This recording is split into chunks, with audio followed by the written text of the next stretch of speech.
Yok ne? Tamam ondan önce klavyede kaldık değil mi? Evet. Bilgisayar ikiye ayrılıyordu değil mi Doğan'ın beyazı olarak? Ne hatırlıyorsunuz? Kim söyleyecek? Yavaş gerçekleşir. Heyelanlar yeryüzünde çok sık meydana gelir. Evet. Olayı aşılmalı. Evlerin toprak altında kalmasına neden olur. 3. Sıcak yemeklerin soğuk yemeklere göre adeyle yemek görüntüsüne unsur nedeni nedir? Aşağıda bir gıda üzerinden yer alan bilgiler verilmiştir. Bilgilerden hareketle soruları cevaplayınız. Eskit ve plastik numarası ambalaj üzerindedir. Kapak güvenlik düşmesi atmadan ve sizin ambalajı eskit 2009 2018 16 bir üretim hangi tarihte? Haftaya klavyeden, hani klavye çeşitleri vardı ya kızlar, orada kalmıştık, orada gülmeyelim, oradan devam edeceğiz, tamam mı? Yıkıcı doğa olaylarında korumak için neler yapabiliriz? Tamam, teşekkür ederiz okuduğun için, sağ olasın Gamzeciğim.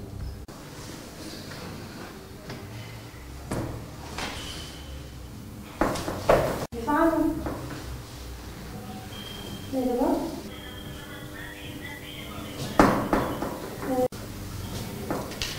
Körlük okulunda sabah 9.30'da.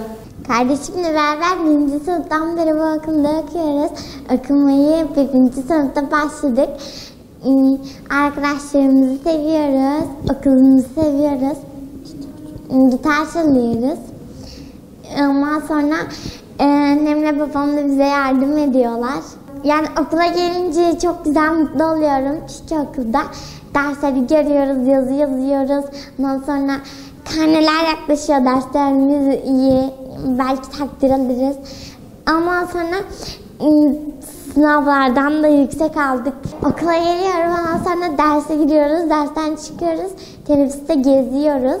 Sonra tekrar derse giriyoruz. Dersten sonra yemeğe çıkıyoruz. Yemekten sonra arkadaşlarımızla sohbet ediyoruz, geziyoruz. Sonra dersler bittikten sonra eve gidiyoruz. Okula geliyoruz, burada ödev yapıyoruz, ders çalışıyoruz.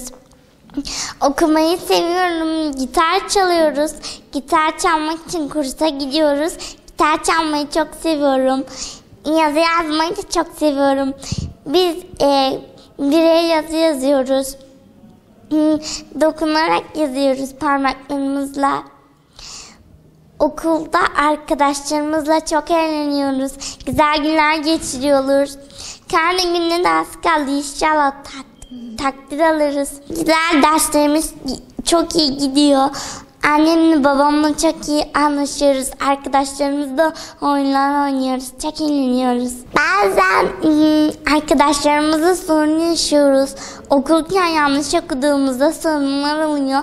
Ama onları da düzeltiyoruz yani. Biz engelliyiz ama bizim burada okumamıza engel olmuyor.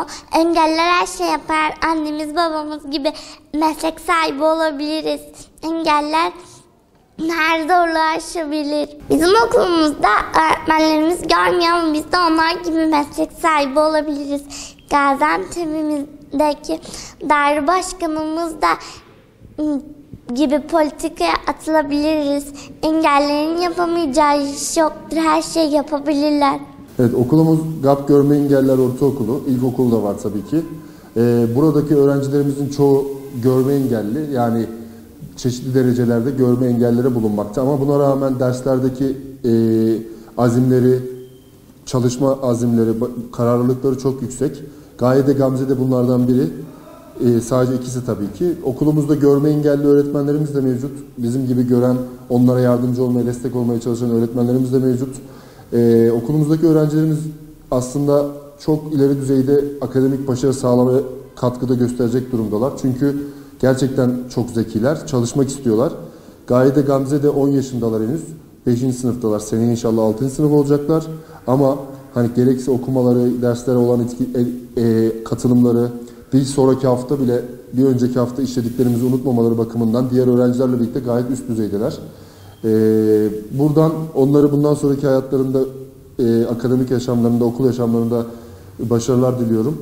Öğretmenler olarak, GAP Görme Engelliler ailesi olarak onların her zaman yanında destekçileri olacağız.